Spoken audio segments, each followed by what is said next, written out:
तेजस्विनावधीतमस्तु मा विद्विषावहै।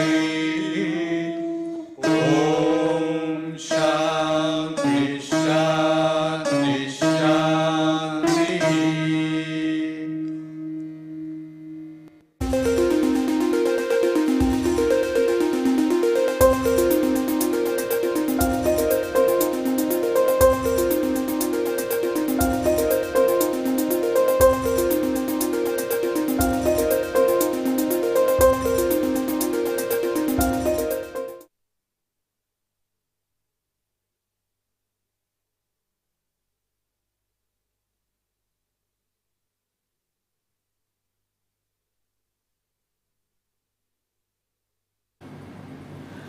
Welcome everybody. We continue the lecture series on computer graphics, and today we start to discuss about transformations in 2 dimensions, talking of geometric transformations or affine transformations. The terms are used almost interchangeably. We are talking about transformations of points, lines and object shapes in a 2-dimensional screen. Okay, so that is the topic of our lecture today, transformations in 2 dimension or in 2D. Well, 2-dimensional transformations and the use of linear algebra or matrix theory are almost very interlinked. In fact, for the first hour today, we are going to have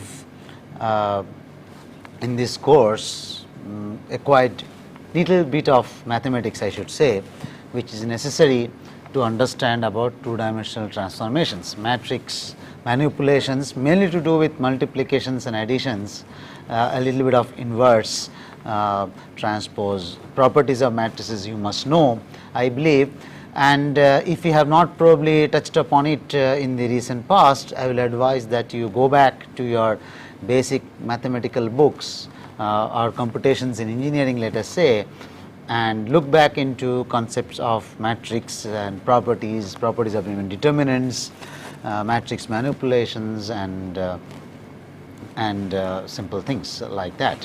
Okay, so we are talking of transformations. So if you look here, we are talking about representation of a point in a 2x1 matrix. That means it is a column vector with 1 column and 2 rows. The 2 corresponding elements in the column are just the x and y coordinates of the matrix. We assume in a graph paper the origin in the left to bottom and there is a point x and y. So, that is also a matrix form it is represented, and you are going to apply transformation onto this point. We are going to move it anywhere on the screen depending upon where you want. You could move a line or a point or a structure, and we need to see how to apply these different type of transformations using basic matrix theory or using matrix manipulation techniques. So, well, the general method of implementing a transformation is to apply operator T, which is again a matrix, on the operator A. A is the coordinate of the points or point, let us say, on which we are going to apply the transformation, and T is the operator matrix, and the multiplication of T with A gives you the position of the new point or points B. So, that is the basic idea of transformations. It is basically matrix manipulation I was just talking about, is what you have to know. Okay. So, the T, we will say, represents a generic operator to be applied to the points in A. A could be a single point or more than one point, we will see, because we had seen in the concept of raster refresh graphics displays that typically when we have to draw objects including lines, polygons and areas, typically all those are built up with points. Okay, it is a mixture of points, and so we want to transform the object, we have to transform all these points, because the shape information must be kept almost intact in general. Of course, there are certain cases where the shape information also may not be intact after the transformation takes place. So, we apply the T on point or points in A, and T is called the geometric transformation matrix. It is also called the affine transformation matrix. In general, where it depends upon what functional form you are using, you might get different type of transformations. So, the right hand side of the equation B equals Ta is known, and if A and T are known, the last line as it says, the transform points are obtained by calculating B, and the points in B, which are the transform points, are obtained by a simple matrix multiplication of T with A. General transformations of 2D points. Before we move forward with the different types of transformations, I would like to give you another little bit of insight to this matrix multiplication. There are two ways you can multiply a matrix. Either put the matrix B equals AT, we can sometimes say even T A instead of AT. If you look into the general form of matrix multiplication here, we are talking about xy, the point coordinate in the graphic screen, which is pre-multiplied. Why pre? Because this operator T, which has 4 parameters, the scalar 4 elements of the matrix T are A, B, C and D as given here, and if you pre-multiply, you get the new coordinates or transform coordinates x prime and y prime. If you know the matrix multiplication, which is obviously very simple, you can easily see that the equation, first you get two equations, two linear equations, scalar equations I will say, from the vector or the matrix multiplication equation here, where x prime, the transform coordinate, x coordinate of the transform point is Ax plus Cy, and the y prime is Bx plus Dy. Okay. So, if you multiply, you get this, as you can see, row and then column multiplication. The x prime is Ax plus Cy, and if you take the bottom row of T and the column of the x, that is we have y prime equals Bx plus Dy. Okay. So, that is what you typically see. I can represent this transformation, as you see here, by a different order of multiplication. Okay. If you look into this on the right hand side, I am saying that the coordinates of a point P given as x comma y is now being post multiplied. Okay. This difference between post and pre multiplied, the operator T is now on the right hand side of B. In the previous case it was left hand side, that means it was pre multiplied. In this case it is post multiplied, but of course you must be careful here of two things, that we are saying that the coordinates of a point P given by x and y, or x prime or y prime, is a row vector. You see the transpose sign on top of the of x and y and x prime y prime on the equation given on the right hand side block, and so we are talking of a row vector. And to keep the consistency of the equation in terms of the interpretation of A, B, C, D, the 4 elements of the operator matrix T, what you see now, that the position of the elements, especially the off diagonal elements B and C, have been changed in T. Okay. You just see, please notice that the equations in terms of x prime equals whatever and y prime equals whatever, Ax plus Cy and Bx plus Dy, that equation is kept unaltered, and to keep that unaltered and to handle both forms of pre multiplication and post multiplication of the point coordinate P with the operator T, two changes have to be made. First of all, the column vector of the point coordinates becomes a row vector, and the matrix T is basically a transpose of the previous matrix, because the diagonal elements are there wherever it is A and D. B, C have interchanged positions. So, it's basically it is a T transpose, it is a transpose of the matrix. So, you can use any one of these representations given either on the left hand side or on the right hand side, there is absolutely no problem. And I should mention here that some books follow the left hand side or the multiplication notation, some books on the other hand follow the post multiplication, pre and post, but you should actually keep a watch on what form you are using, what you are comfortable. You can use any one of them, but never mix. Never mix in an equation when you are using it for implementation or deriving anything analytically. Please do not mix up the representations of pre and post multiplication. You can use interchangeably any notation you like in terms of pre or post multiplication, but be consistent.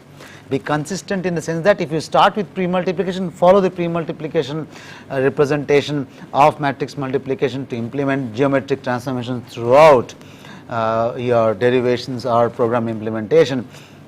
Whereas if you are starting with the post multiplication transpose and all that, you better also stick to that. Please don't keep swapping.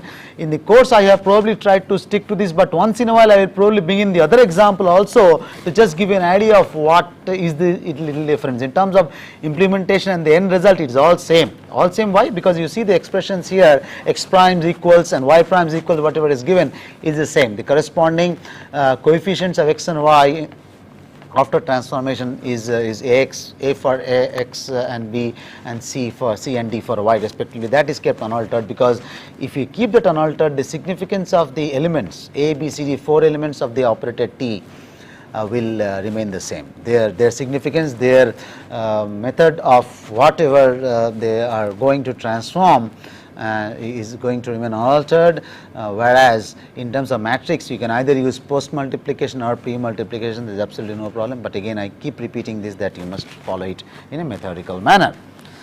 Well, the other point about general transformations of 2D points is the following, that we are only going to discuss in this course, and obviously in the lecture today and the next one and the remaining lecture on transformations whenever it comes. Of course, after 2D we are going to 3D transformations, all right, but even in 2D as well as in 3D we are going to discuss solid body transformations. As you see in the slide here, we are going to talk about solid body transformations. That means the above equation, whichever you pick up, left or right, pre or post, is valid for all set of points and lines of the object being transformed. That means when you transform an object from one position to another and give it any sort of transformations, we say that the transformation equation is applicable for not only the entire object or the object by itself, but all points or lines whatever you trace on the object. It is also valid for all those points. And solid body talks about that the body does not change its shape or size in general.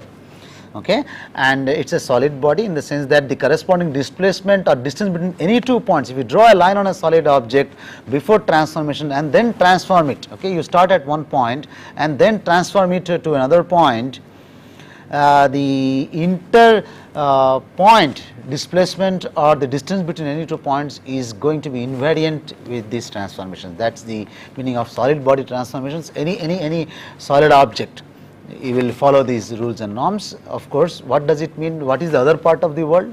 Yes, we are talking of deformable object structures. Typically, it could be a cloth, it could be a paper, it could be a rubber sheet, and there are a few examples of those. Any soft products, sponge, let us say, those are examples of deformable structures or non-solid objects. We are not going to discuss about those because that is a separate area by itself. It is in fact area of big research to represent those transformations of non-rigid structures, represent transformations as well as deformations of those structures. But what we are going to discuss only is solid body. Correct? You take on any object, it could be a deuce ball or a cricket ball being played on the field, to the normal table chair, whatever you see in front of us. All solid objects undergo transformations, and in the transformations the entire object as well as all points and all lines, curves which you draw on the object will basically follow the same pattern of transformations, and the object will not typically change its structure except in one particular case. But in solid object, typically we assume that the body does not change the structure, although transformations in some cases may appear to change the structure. Okay? We will look at some special cases of 2D transformations. The most simplest one, you remember the transformation matrix G, correct? And the case when the diagonal elements, you remember the structure A, B, C, D. Okay? It will come back again that form. When the diagonal elements A and D is 1 and the off diagonal elements or non-diagonal elements, as it is called, B and C are equal to 0, we are basically getting an identity matrix, and identity matrix does not change the position of the object. So, correct, the new position x prime, y prime of a point or all points of the object are going to be the same as the old previous or old data point. The body does not change its position. Identity matrix does not provide any transformations. Whichever matrix is non-identity, it provides different type of transformations. We will start with the true transformations which are provided by similar type of structures of or properties of the transformation matrix. One is scaling and another is reflection. Scaling or reflections are caused by the diagonal elements of the matrix T. We are talking of the off diagonal elements or non diagonal elements B and C both equal to 0, and we have the diagonal elements A and D, let us say they are non-zero. Of course, if all elements are 0, typically you are shifting the point to the origin, nothing happens basically. But in this case of scaling and reflection, as you see, the new coordinates x and y are given by the equation as given in this in the slide here. X prime is a multiplied by x, y prime is d multiplied by y, and you are talking of pre or post, does not matter, you get the same form. And we are saying that we are talking of scaling in this case, where the x coordinate is transformed by a parameter or the element A of the matrix T, and the coordinates y of the point is scaled by the element D. By the element D, the parameter D of the matrix. We can use the word element or parameter of the matrix, because these A, B, C, D 4 parameters are responsible, or 4 elements of the matrix are responsible for any type of transformation you are going to implement. Okay. Well, assuming B and C are both 0 as given here, we are talking about scaling to start with. We will move to reflection, and we know that the x coordinate are scaled by the parameter A and the y coordinates are scaled by the parameter D. If both A and D are same and they are more than 1, that is greater than 1, we have enlargement. That means the body is what simply I should say zooms out and enlarges in size and scale. It scales up, okay, it grows or expands or enlarges. So that is the concept which we have when the diagonal elements A and D both are equal. If they are not equal, we will come to that in a moment, but if they are equal, then we have more than 1, we have enlargement. And if both are equal but they are less than 1, okay, not negative, I must be very careful, we must be very careful here. There is a fractional number, A and D are both equal, and a fractional number between 0 to 1, we have a compression or a reduction in the size or the scale of the object. The object appears to be compressed. So this is what we have as scaling. Now when both A and D are same, we have what we call as uniform scaling. Uniform means the amount of scale, whatever happens, either enlargement or compression, in both the x and y axis are same, and that is why we say that the scaling is uniform. Okay. You can have non-uniform scaling also. Okay. So that is what we are talking. If A is equal to D, if the parameter diagonal elements A and D are same, we have uniform scaling. So we can have uniform enlargement, you can have uniform compression, depending upon both being same and the value being more than 1 or less than 1 respectively. We have seen that in the equations. And we can also have non-uniform scaling, where what A and D are not identical, they are not same. If A is not equal to D, we have non-uniform scaling, and if A is equal to D, you have a uniform scaling. Okay. So we talk of a scale factor usually when we do scaling, and these parameters A and D can be replaced by the corresponding parameters x and sy.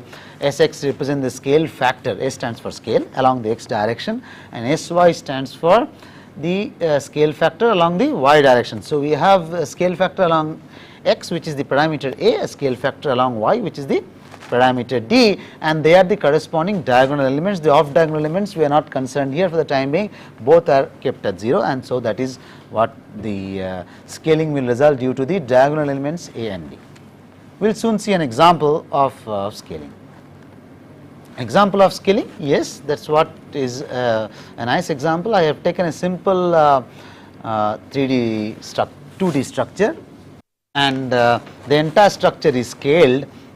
But what I have marked here is the base of this structure, which looks like a church or a house, whatever, with a triangular roof. On the top, I have marked these 2 points at the base of the structure here, and the corresponding coordinates are also given, which is 2 comma 1, that means x comma y, that means the first point is at 2 and 1, x coordinate is 2, y coordinate is 1, the other point is x coordinate is 3 and y coordinate is 1. You can see the x and y axis, it is approximately aligned and shown 3 comma 1, 2 comma 1. And what I do, this entire structure is scaled with a transformation matrix where the scale parameter along x direction is 3 and the scale parameter along y direction is 2. So, we have basically in this a non-uniform scaling number 1, and since both these parameters are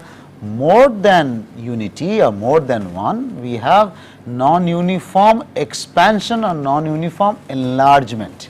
Okay, you have non-uniform because A is not equal to B or Sx is not equal to Sy, and you have an enlargement or expansion because why?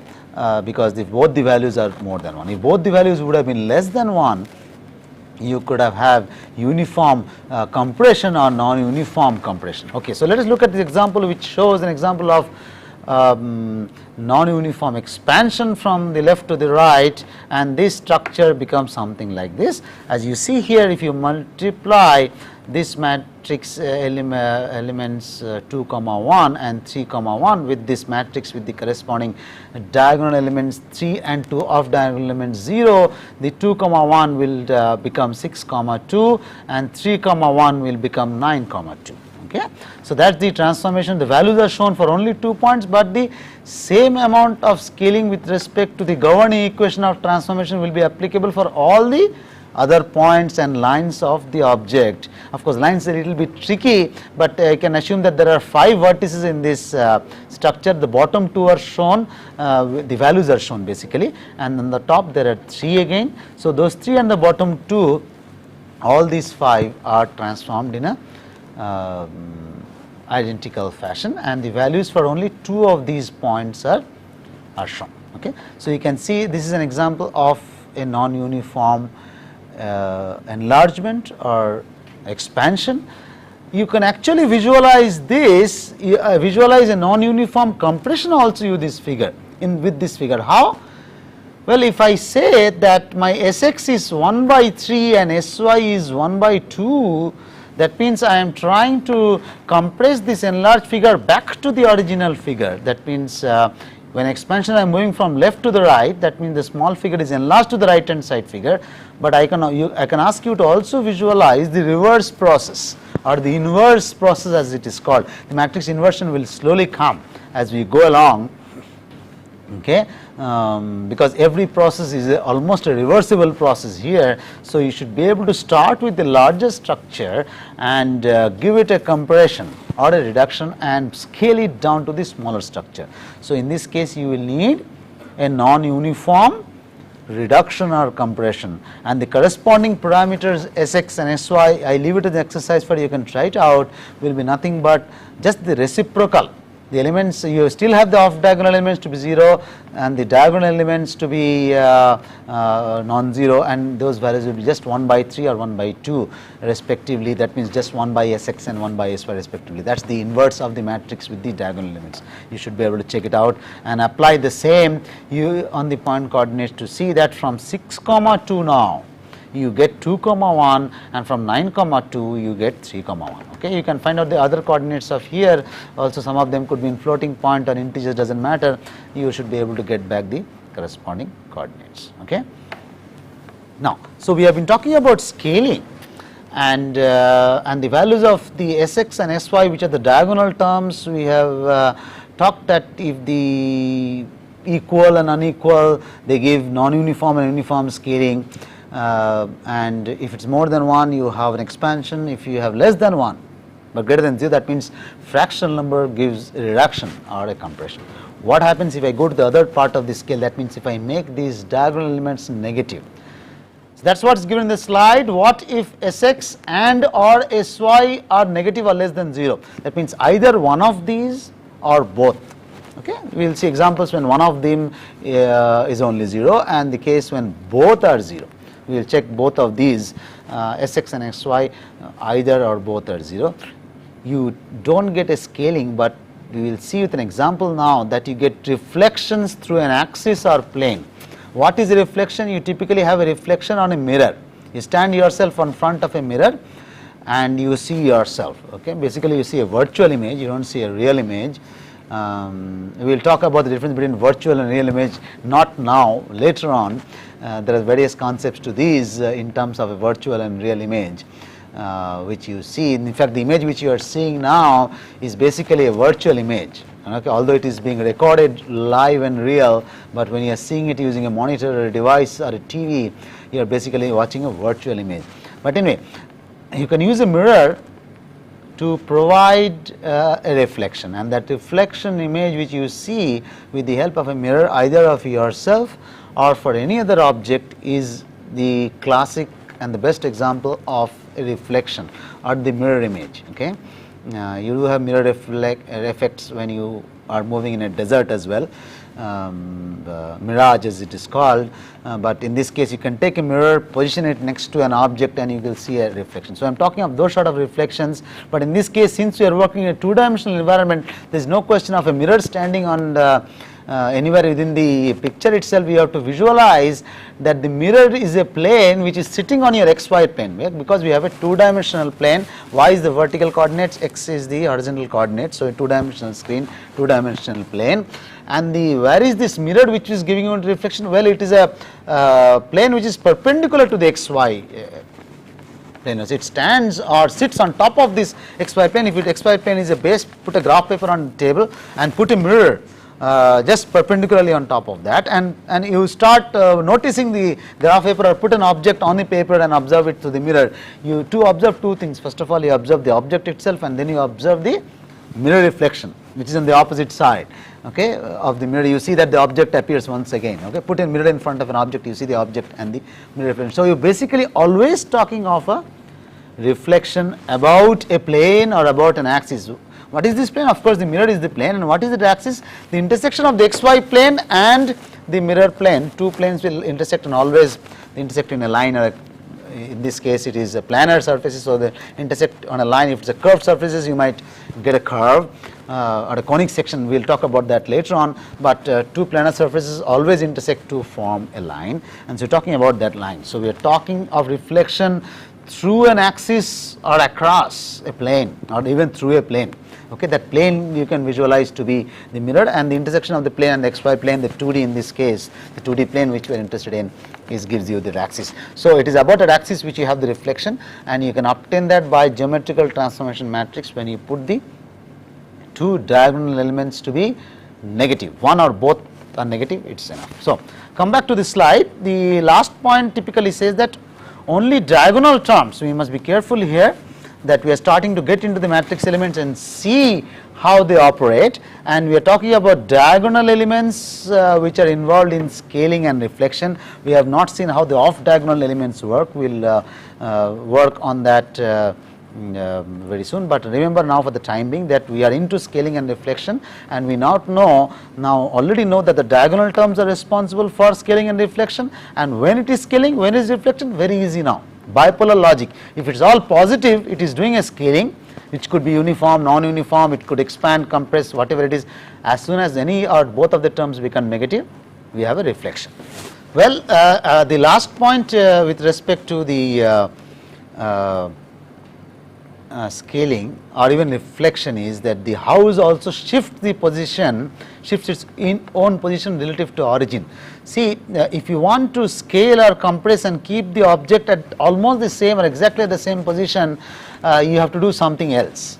Okay, in this case, if a simple scaling of an object, expansion, compression, whatever it is, actually changes the relative position of the object or the structure with respect to the origin.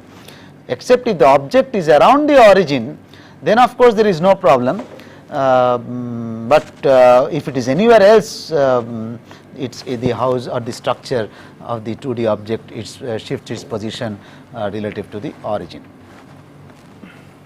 We will go through a couple of simple examples of scaling and reflection, and of course I should also encourage you to keep trying these various things in a simple graph paper, or write a small program to implement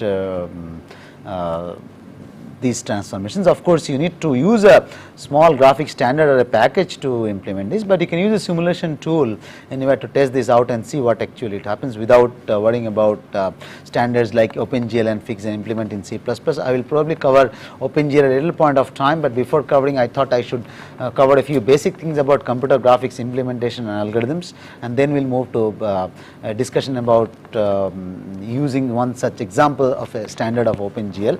But you can use a simulation toolkit. Typically, any simulation toolkits will have small manipulation examples in 2D and 3D. So this is an example of a reflection about a y-axis. As you can see that this can be implemented. Think about the transformation matrix T. What you have to do, B and C, the off diagonal elements should be 0 or non-diagonal elements should be 0, and you have to play around with the diagonal elements, that is A and D. And in this case, since you are only reflecting around the y-axis and the x coordinates are only changed, y or not, you typically have to play around with the value of A. In fact, the values are very easy to guess. The transformation matrix T having 4 parameters are this. I can immediately guess it to you. You should be able to guess it. A is equal to -1, A is equal to -1, B is equal to 0, C is equal to 0, and D is equal to 1. Okay, so A is -1, D is 1. The rest of diagonal elements are 0. Sort of a thing. In fact, for you I should say that whatever I am seeing is reverse. This is off diagonal elements for you, and this is probably the diagonal elements for you, but what I mean is A and D are the -1 and 1 respectively, B and C are 0. Okay.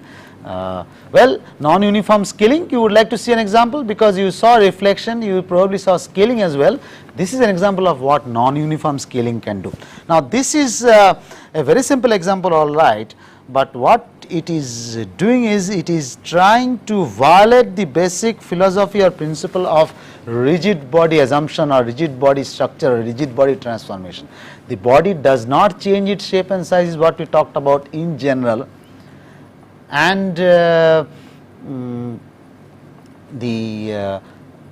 that is number one, and all the points are transformed in a similar manner. That is also being valid here, but what happens is it is only in a few specific examples of transformations that the body may tend to appear to change its shape or structure. The previous examples of scaling, we will see other examples of rotation, translation. We have already seen reflection, we have already seen scaling. The structure of that house was intact in some sense, structure in terms of the appearance. Okay, the shape might change, size might change rather. In this case of non-uniform scaling, which you see is done by putting a non-zero value of A,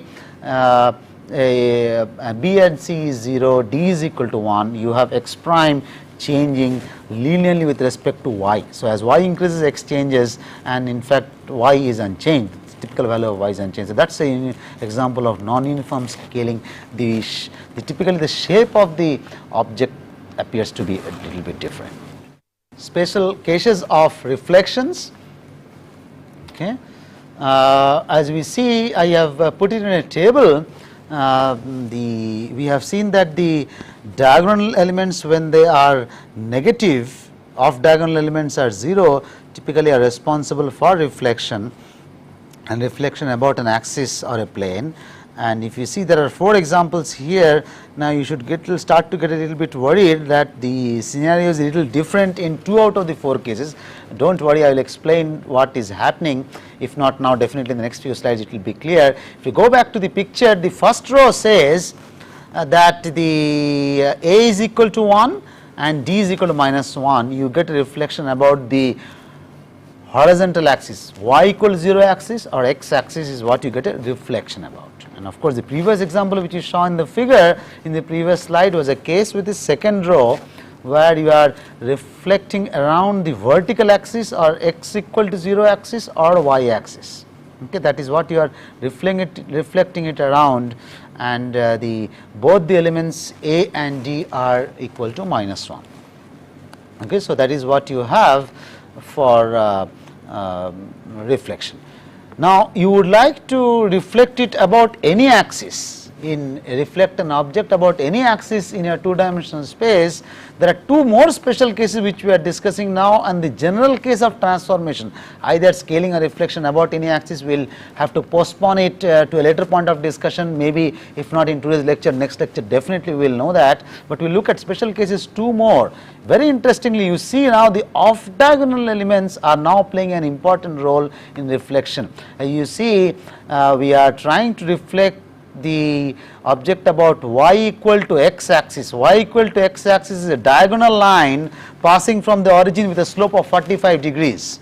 Okay. Actually, if you look at the screen and your left hand corner is your origin, the axis y equal to x axis will look like this. It will look like a line from your viewpoint bottom left to your top right is what you will see. Okay. Y equal to x axis. So if you want to reflect about this y equal to x axis for you, then the transformation matrix is as given here. Okay. So this is the y equal to x axis which you see here, and the transformation matrix is as given by the off diagonal elements. You can try this with a simple x comma y and see what the result is. Okay. So the last example, special case of reflection, if you go back to the slide here, the last row talks about a special case of reflection about y equal to minus x axis. That is, if this is equal to y equal to x, just rotate this axis by 90 degrees, you will get the other axis because y equal to minus x are inclined at a minus 45 degrees angle.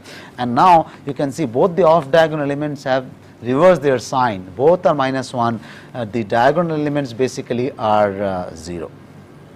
Okay. And the non-zero elements and the off diagonal. Now this is the last two rows are a typical example which is violating our previous condition that the reflection is governed by typically the diagonal elements, and off diagonal elements do not have any role to play.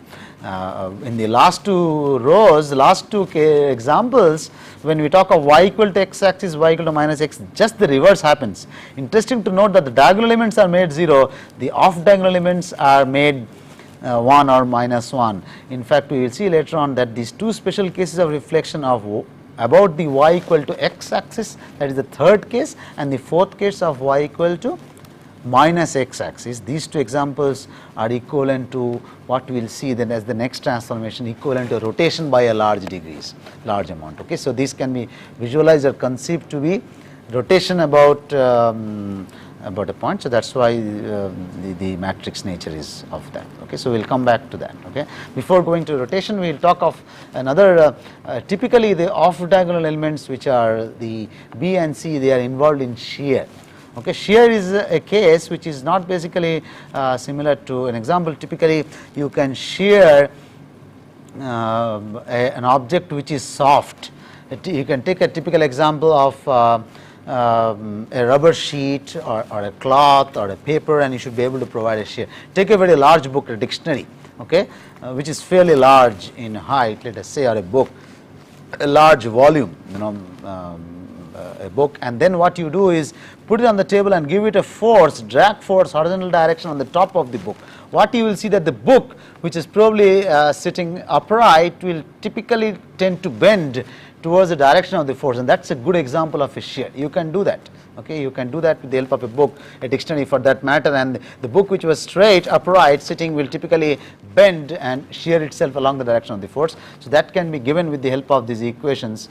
As you see here, I have just reversed the notation of the equation, doesn't matter, we are basically still talking about x prime equals ax plus cy, we are talking about post multiplication, or rather pre-multiplication of the coordinates by the transformation matrix T. X prime is still ax plus cy, y prime is bx plus dy, and we have done is the following, that we have put the diagonal elements equal to unity, and the off diagonal elements are having a role to play. In this case, one of the elements is again 0 and b is equal to 2. We have x prime equals x. You can easily solve this out and find out this equation. Y prime is equals 2x plus y. You see that this y prime, which is the new coordinate in y, it linearly depends on x. This effect is called the shear. If y depends on x and x depends on y, it gives an effect of a shear in some sense, and you should be able to try that. That means more you move towards along y prime, the more, because the x also is changing. Okay. Similarly, you can have an effect of B by putting the value of B equal to 0, we are talking about off diagonal elements B equal to 0, C could be made 2 or any value which is not equal to 0, then the shear in this case is proportional to the y coordinate. Okay. So, we have an x prime which will change proportional to the y coordinate. So, that is the example of shear. Okay. We come back to the probably the last topic of discussion for today's part of the lecture on computer graphics and in 2D transformations. We look at rotation. Now, this is probably the most commonly used and very interesting transformation which you must look at.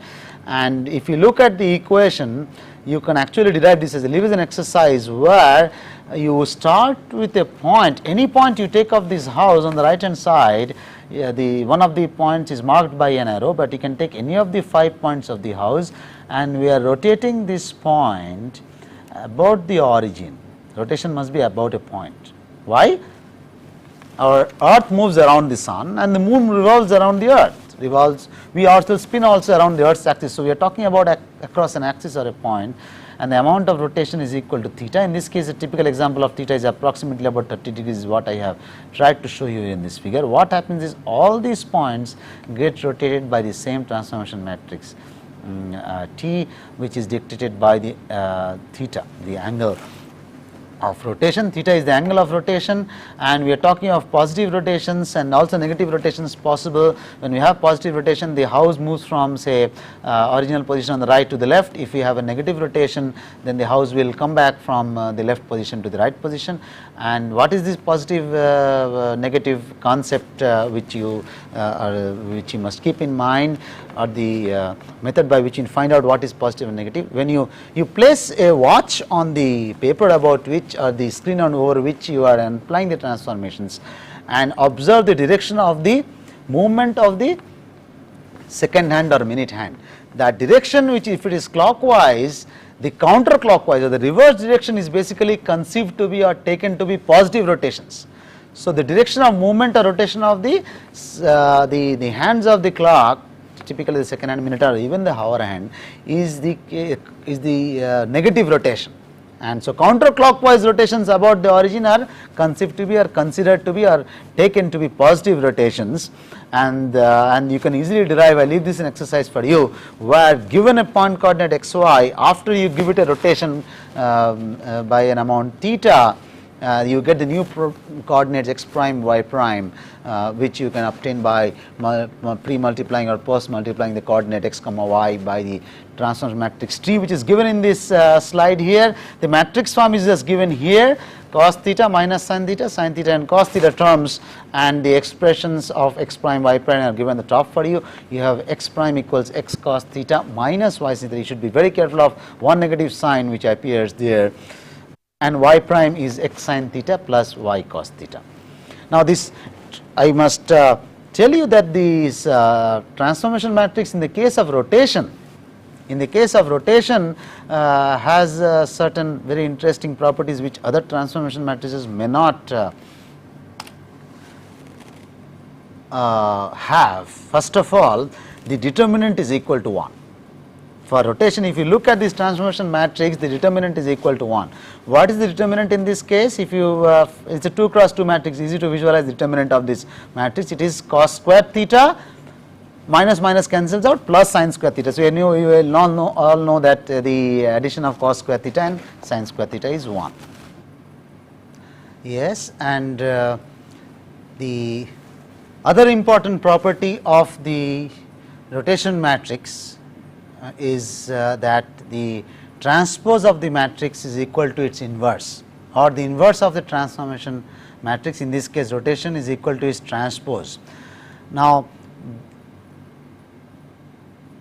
based on the properties of matrices, we know that these are called the special type of matrices which are called the orthogonal matrices, which will satisfy this constraint that the inverse is equal to its transpose, and that is a very important property which is used in many concepts of mathematics and engineering disciplines, where if you know that the matrix is orthogonal, you can easily compute its inverse by taking the transpose. Transpose, you all know, is making the rows to columns and columns to rows, and any orthogonal matrix, if you know that the matrix is orthogonal, you can always compute the inverse by using this concept. The computational complexity and the time is saved enormously using this, because typically matrix inverse computations are very costly operations. Those with computer science background will know that the computational complexity cost is of the order of about order n cube for that matter, and for orthogonal matrices the complexity can go down to almost order n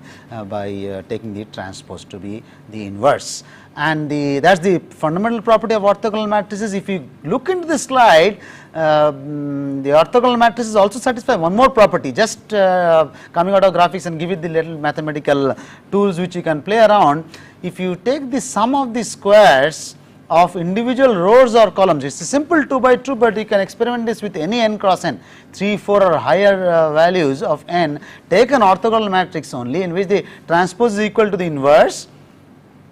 You take the sum of the squares of the individual rows or columns, what is the value you are getting? You take the left column, it is cos square theta plus sin square theta, sum of the squares. You take the bottom row or top row, also you will get cos square theta plus sin square theta. So that means sum of the squares of the individual elements of a column or a row is equal to 1. That is one property of orthogonal matrix. The other is, if you multiply, take any two rows or any two columns or rows, you take any two rows, don't mix up, any two rows or any two columns of the matrix, multiply the respective elements. It is called the dot product or inner product in definitions of mathematics. Take the inner product, that means multiply the respective elements and then add up, you will get the resultant sum to be equal to null or 0. This is also interesting. You look at the matrix again, T equals, so you multiply cos theta multiplied by sin theta and take the next two elements, so you get a minus sin theta cos theta, the terms cancel out, you take the two rows or two columns, you get the same result. That is a very, very important property of orthogonal matrices. In fact, that property helps you to build up an inverse which is equal to the transpose of a matrix. How that helps us in computer graphics? Very easy, because if you have a transformation matrix, which is the case of rotation, and if you have given it a positive rotation in this figure, where the upright house on the right hand side of that plot or that figure has inclined and moved inclining left is the positive rotation, you want to create an inverse rotation, you can start from the inclined house, give it a negative rotation, just the complementary or inverse of the rotation which you have used so far, you will get back to the upright house. Okay, so you can make a positive rotation or a negative rotation depending upon the counterclockwise clockwise convention which we just talked about. When you are looking into the graph paper, counterclockwise is positive and clockwise is going to be negative, and you given a transformation, you can always construct the inverse in this case by taking the transpose of this matrix. Transpose of this matrix T, easy to guess.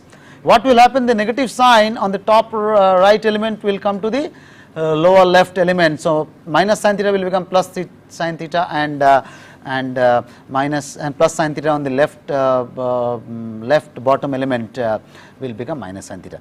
You can also visualize this by a transpose. You will get the same result if you replace theta with minus theta, because the angle has become negative. So plus theta has become minus theta, so cos does not change its sign, the sign does change its sign, I should say, and hence the minus sin theta on the top right will become plus sin theta. So that is how, it is a very good example of how the inverse is equal to transpose or transpose is equal to inverse for an orthogonal matrix, which is the case for a rotation. Okay. Special cases of rotation. These are only special examples. I think a few slides back, some in the middle of the lecture today, I had given special cases of reflection, and a couple of them were actually rotation of a certain amount. But if you look into these are only rotation matrices where theta equals on the left hand side 90 degrees, 80 degrees, 270 degrees or minus 90, because you can move positive wise or negative, does not matter, or you can have it to be 360 degrees.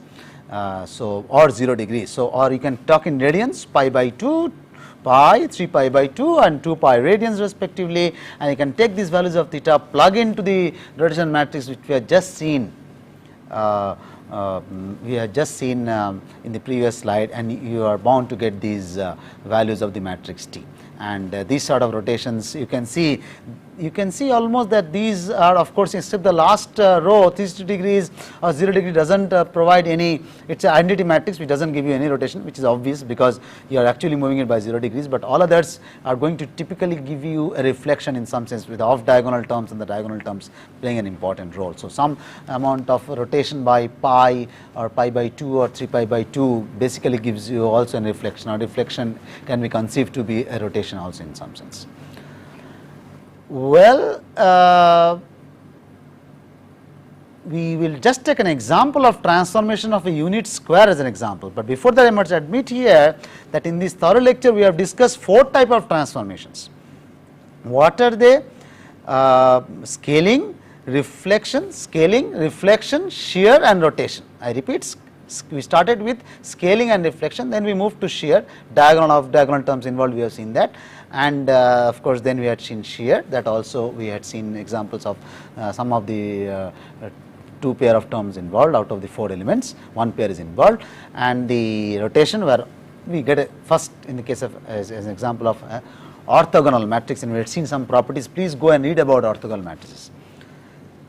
You should be surprised and should be wondering what is wrong that I have not discussed translation. The most simple example of translation is very simple. You move yourself, you are moving from Delhi to Chennai yourself, or from Calcutta to Bombay. It's an example of a translation anywhere yourself or in the screen. Well, there is some reason I want to postpone the discussion of translation for some reason. Let us concentrate on the operator T with 4 parameters and the 4 elements with these sort of transformations. And let us take this example of the S. This figure shows a unit square on a 2-dimensional plane, and the S is a vector of 4 rows talking about the 4 different vertices of the square. We have the 0 0 vertex at the origin, then you have 1 0 which is the point on the x axis. We have the third row which is the point here marked as 1 1, and also we have 0 1, the point on the y axis. So what I am going to do now is transform this S using the transformation matrix, which could be any general transformation matrix A, B, C, D. It could be for rotation, reflection, scale, shear, even translation, although we have not discussed that, but we are post multiplying this points, array of points in this case, by the ABCD, and the net result will be as given on the right hand side. The point at the origin stays where it is. The point at 1 0 shifts to A comma B. You can multiply S with this T and check for yourself. The 1 1 point goes to A plus C, B plus D, and the 0 1 goes to C and D respectively. This is the end result, which you see that the origin is at where it is. The 1 0 has moved to A comma B. The 1 1 point at the top right has moved to the point A plus C, B plus D, and 0 1 has moved to C comma D respectively. This you can check it out, draw for yourself. But the interesting point is that the area of this unit square, I leave this as an exercise for you as a problem at the end of the lecture today. You can find the area of this unit square, which was 1 here, has been transformed to a rhombus type of a structure. Please check it out. You can find that the area of this transformation, the formula is given here, is the determinant of the transformation matrix T, as given here, which is AD minus BC, but you can check the area by visualizing this to be the outward square, which is B plus D multiplied by A plus C minus these triangles and these areas. You have to subtract from this overall area, and you get the structure of the transformed square of this rhombus, and you should be able to get the same formula as given by AD minus BC.